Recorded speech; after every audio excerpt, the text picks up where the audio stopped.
Brain of Britain, the nationwide general knowledge contest, chaired by Russell Davis.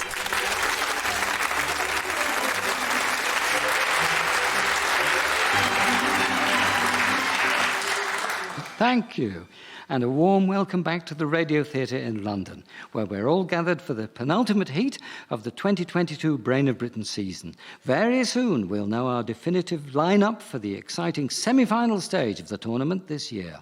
Let's meet the four contenders, keenly hoping to win through today.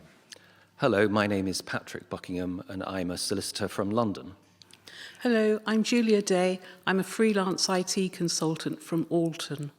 Hello, I'm Will Howells. I live in South London and I work in the development and delivery of digital sexual health services.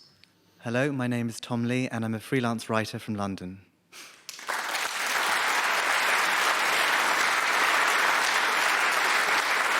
Thank you, and welcome all. I'm sure I don't have to remind you that you lose nothing by guessing, even if you don't absolutely know the answer to a question. Many a lucky guess has seen someone through to a semi-final place and even won them the title in past contests. So do chance your arm and go for every point you can. We'll get things underway today with the first question, which is for you, Patrick Buckingham. The so-called Scopes Monkey trial was an American legal case from 1925 in which a high school teacher was accused of violating Tennessee's Butler Act, which had made it illegal to teach what in any state-funded school? Evolution. The theory of evolution, yes. The 1955 play Inherit the Wind by Jerome Lawrence and Robert Edwin Lee, and the subsequent film with Spencer Tracy fictionalized the trial. At the beginning of Salman Rushdie's novel Midnight's Children, the narrator Salim Sinai is born at the stroke of midnight on the date when what major real-life event took place? India became independent from Britain. Independence of India, yes, 15th of August 1947. What collective term, originally coined by Machiavelli, is often used for the succession of Roman emperors between 96 and 180 AD, comprising Nerva, Trajan, Hadrian, Antoninus Pius, and Marcus Aurelius? The five good emperors. Exactly, yes. In mathematics, which uppercase Greek letter is used to denote summation? Epsilon? No. Will Howells? Sigma. Sigma is right, yes. And we go on to Julia Day. Which French term, most commonly translated as training, is given to an equestrian sport performed in exhibition and competition by individuals and teams? Dressage. Yes. In the history of cricket on BBC Radio, Johners, Aggers, and Blowers are the nicknames of which commentators, respectively? Brian Johnston, Jonathan Agnew, and Henry Blofeld. Exactly right, yes. Johners once famously complained on air that he'd missed his cake at tea during one match and was subsequently inundated with cakes from listeners. The Test match special team has continued to receive cakes from listeners ever since. Literally translating as staircase wit, what is meant by the French phrase esprit d'escalier?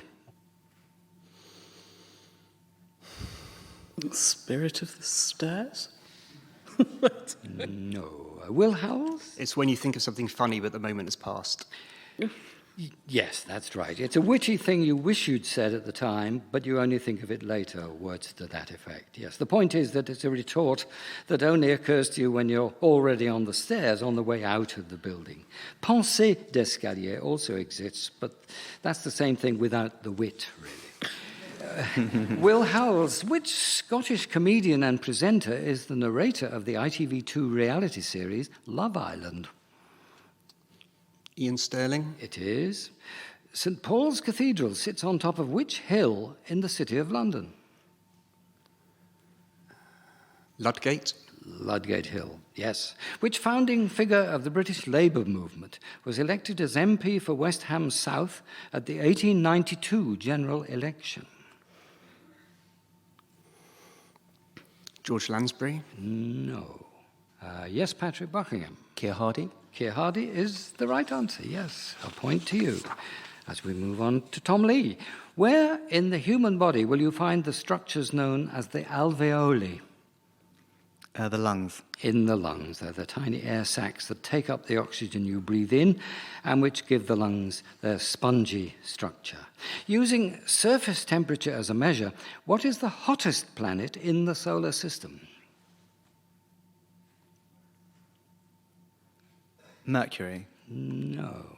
Will Howell? Venus. It is Venus. Mercury is closest to the sun, but Venus's really thick gaseous atmosphere creates a strong greenhouse effect, similar to the one we experience on Earth. Because of this, the surface of Venus is approximately 465 degrees centigrade. Right, end of round one. Everyone has scored, which is excellent. Tom Lee has 1, Julia Day 2, Patrick Buckingham 4, and Will Howells 5.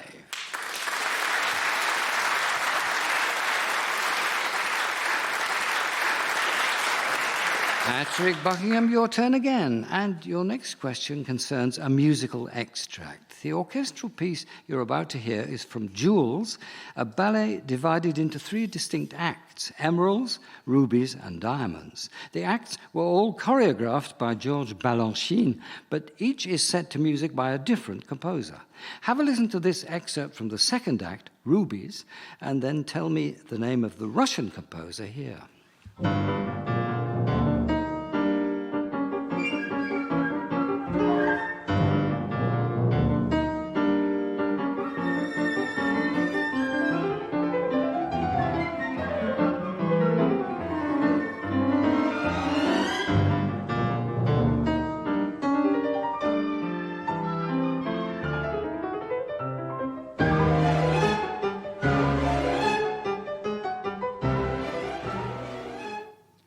I think it might be Stravinsky. I think it might be too. Yes, you're right, Igor Stravinsky. Emeralds is set to 2 pieces by Fauré, and Diamonds is set to the music of Tchaikovsky. The Habsburg monarchy began with the election of a new king of Germany in 1273 and his acquisition of the Duchy of Austria for his house in 1282. Which king was that? Frederick? No. It's a long time ago. Does anybody? No. I think no.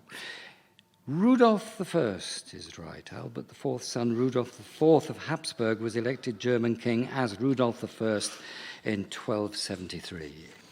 Julia Day, your turn. Which perennial flower with the scientific name Hyacinthioides non-scripta spends the majority of time underground as a bulb and emerges into flower, often in droves, from April onwards?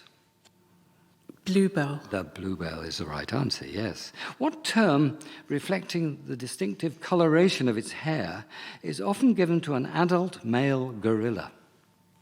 Silverback. That's the term, yes. Which is the second largest lake in the Lake District in terms of area and volume? Grasmere. No. Patrick Buckingham knows? Windermere? No. Yes, Will Howells? Coniston Water. No. No more. It is Ullswater, Windermere being the largest. Will Howells, Cathy Lee Crosby, Linda Carter, and Gal Gadot have all portrayed which superhero on screen? Wonder Woman. Wonder Woman, yes, the character first appeared in comic book form in the early 1940s. Which building is the official royal residence in Northern Ireland? Hillsborough. Hillsborough Castle, yes. Anne Wiggins Brown, known professionally as Anne Brown, played Bess in the original production of Porgy and Bess. She had the distinction of being the first African-American singer to be trained where? The Royal Opera House. No. Tom Lee? Juilliard. The Juilliard School in Manhattan. You're right, yes. And it's your question. The Temple of Peace, the Colosseum, and the restoration of the Capitol were part of a vast building program inaugurated by which Roman emperor, whose reign was notable for fiscal reform and relative political stability? Vespasian. Vespasian is right, 69 to 79 AD. Well done. Located in County Antrim, the Giant's Causeway consists of 40,000 or so interlocking columns formed from which dark, fine-grained volcanic rock? Granite. No. Will Howells. Basalt. Basalt is right. And that brings us to the end of another round. Everybody doing fine. Tom Lee, 3. Julia Day, 4. Patrick Buckingham, 5. Will Howells, 8.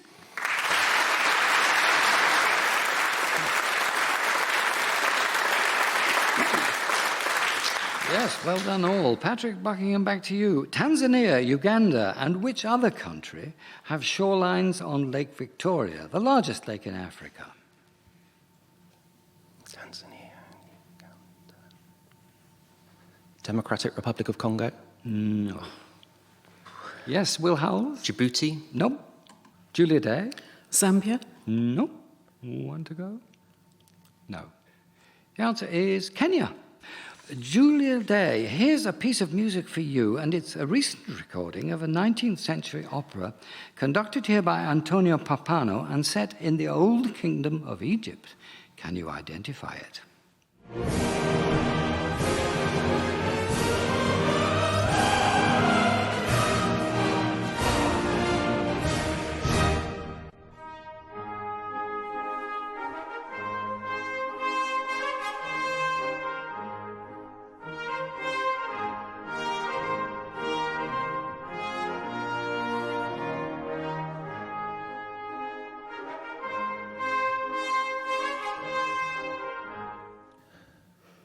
Aida?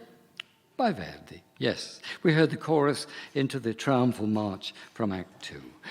Which fish am I describing? Known sometimes as the miller's thumb, it's small and strangely shaped with a large head, relatively large fins, and a tapering body. It lives on the bottom of fast-flowing stony rivers and streams.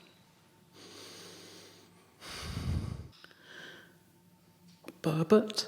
No. Will Howells? Trout. No. Patrick Buckingham? A loach? No. And Tom Lee? Bass. No, it's not. It's the European bullhead, Cotus gobio, sometimes known as the freshwater sculpin. Will Howells, in physics, what name is given to the maximum displacement or distance moved by a point on a vibrating body or wave measured from its equilibrium position? Amplitude. Yes, exactly. In Disney's 1977 animated film and its 2016 live-action remake, what is the name of Pete's dragon? Gerald. No. No, nobody remembers. Yes, Patrick Buckingham? Path. No. All too magic. Yes, Tom Lee, no? Eustace. No. Julia Day now? Danny? No. Danny the Dragon. Yes, they all work, but Elliot is the answer. The film tells the story of an orphaned feral boy who befriends a dragon in the Pacific Northwest and the ensuing repercussions of their discovery by the town's local residents. Tom Lee, in Sir Thomas Malory's telling of the Arthurian legends, who was the father of King Arthur? Uther Pendragon. Yes, Malory's Morte d'Arthur opens with Arthur conceived as the illegitimate son of King Uther Pendragon. Often the screams we hear in movies and TV are created by doubles and voice actors. What stock scream, used in hundreds of films, is so well used it has been given a name? The Psycho Scream. No. Good thought, but not the answer. Will Howells? The Wilhelm scream. It is the Wilhelm scream. It's been used by filmmakers such as George Lucas, Steven Spielberg, and Quentin Tarantino. The recording of the original scream dates back to the 1951 film Distant Drums, although it gets its name from its use in a film called The Charge at Feather River 2 years later, in which it was uttered by a character called Private Wilhelm. And that means that another round has ended. The third round is over with the scores left like this. Tom Lee 4, Julia Day and Patrick Buckingham 5 apiece. Will Howells now 10.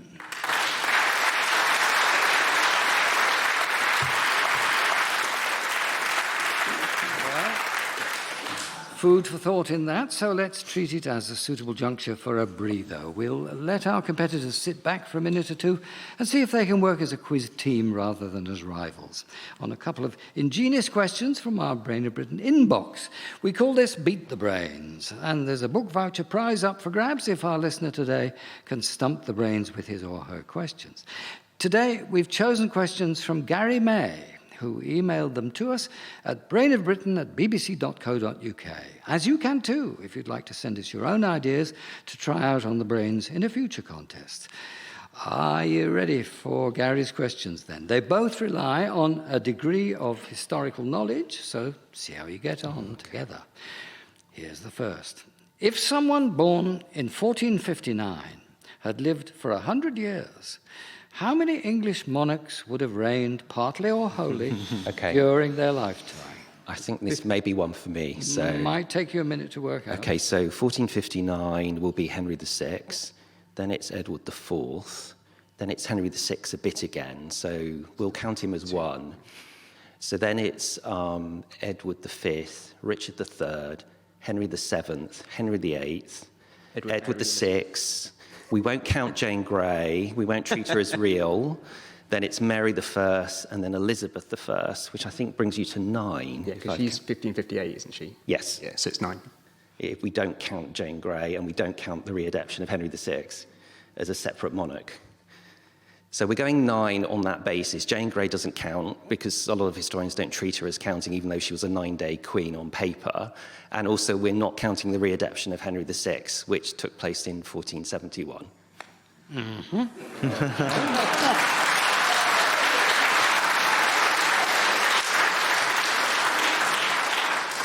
It'd be awful if I said it's the wrong answer. No, the answer is 9. That's what we have. Well done.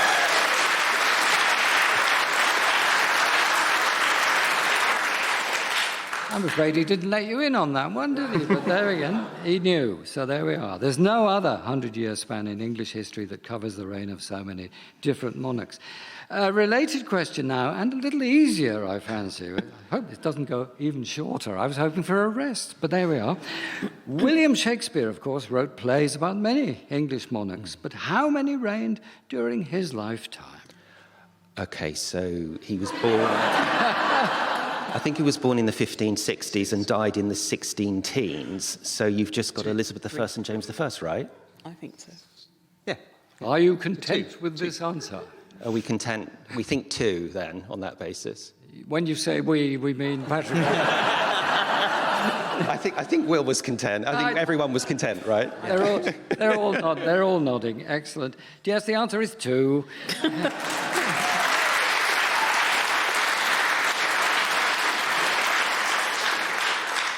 Yes, I was going to cheat and said, well, James I was also James VI of Scotland, but I won't do that. No, Shakespeare's dates were 1564 to 1616, yes. So, thank you for your questions, Gary, but sorry, the brains were just too brainy, much too, one in particular, on this occasion. So, no prize to you, but with our congratulations from our radio theatre audience here, we offer you this majestic round of applause.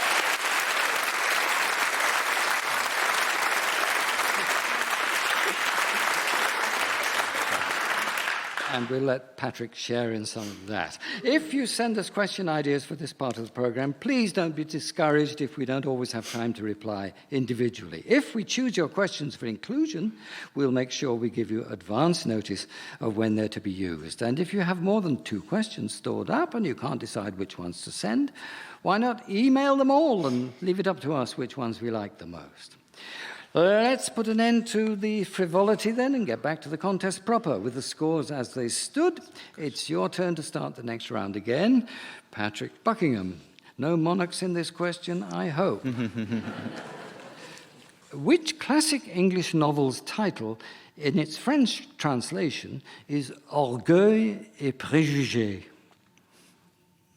Is it Pride and Prejudice? It is Pride and Prejudice, yes.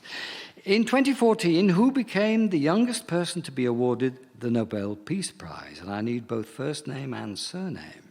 Malala Yousafzai. Yes, awarded at just the age of 17 for her work as a child rights activist and champion of girls' right to education. Which Victorian scientist who has an Oxford college named after her appears on a Royal Bank of Scotland £10 note issued in 2017? Somerville? Mary Somerville? Mary Somerville is right. In 1835, she was elected together with Caroline Herschel as the first female honorary members of the Royal Astronomical Society. Somerville College, founded as Somerville Hall in 1879, just 7 years after her death, has among its alumni Margaret Thatcher. Who was the first monarch following the conquest in 1066 to succeed a sibling rather than a parent? Henry I. Yes. So there was a monarch after all. A terrible mistake we made. What is the name of the tiger in the novel and film The Life of Pi?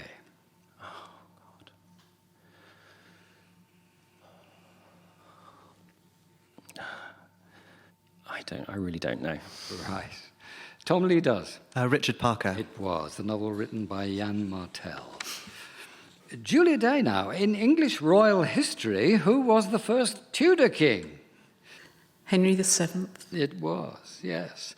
Ethel Jane Kane, a post office exchange operator from Croydon, was the original voice of which telephone service first provided in 1936? Time. Tim? Tim? Yeah, well, it had a name. Do you remember what it was called? Speaking clock. The speaking clock Sorry. was the phrase, yes. In 1985, the British actor Brian Cobby became the speaking clock's first male voice. In which 1966 film directed by Mike Nichols does the character played by Elizabeth Taylor utter the memorably stinging line to her husband, "I swear if you existed, I'd divorce you"? Who's Afraid of Virginia Woolf? Yes, it's the only play in which that kind of line comes up, isn't it? In the role of Martha, opposite Richard Burton as George. The film was adapted from Edward Albee's play. More than twice as old as the pyramids and Stonehenge, the world's oldest wooden sculpture, a 9-foot-tall totem pole known as the Shigir Idol, was discovered in 1890 in a peat bog. In which country?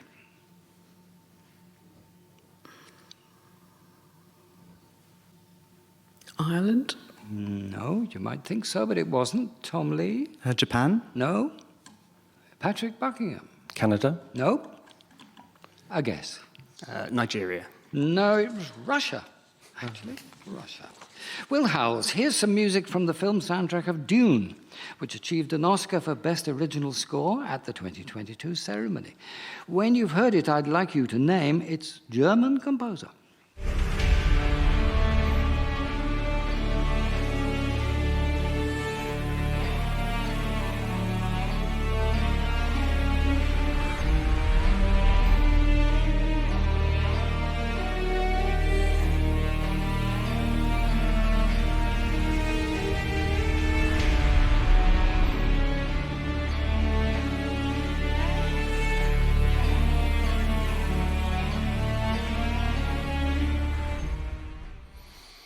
Christopher Franke. No. Tom Lee? Hans Zimmerman?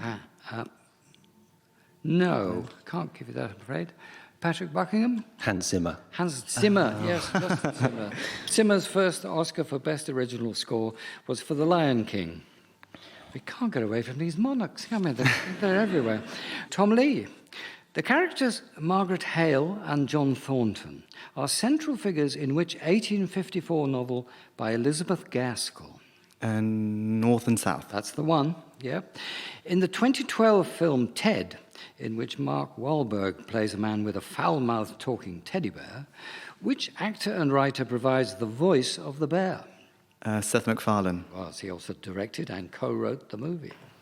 In British quiz show history, what is the significance of trees, Volt, Durham, Uranus, and Bombardier Billy Wells?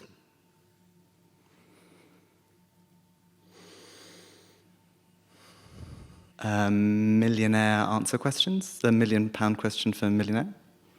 That's right. Yes.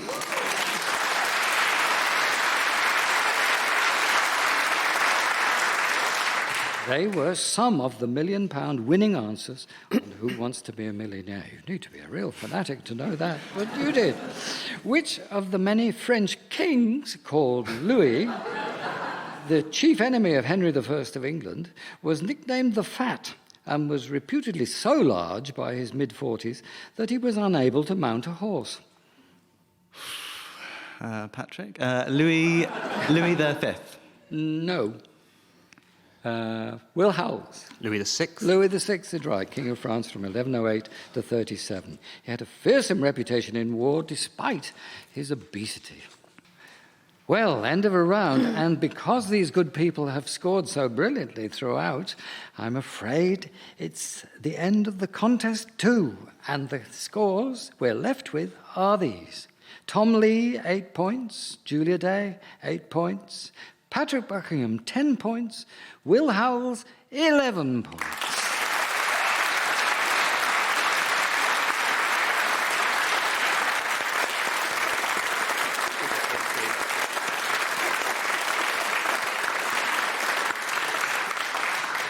It's an extraordinary and very slightly unfortunate way to get there, but very well done. Will Howells, you'll be joining us again in the semi-finals a few short weeks from now.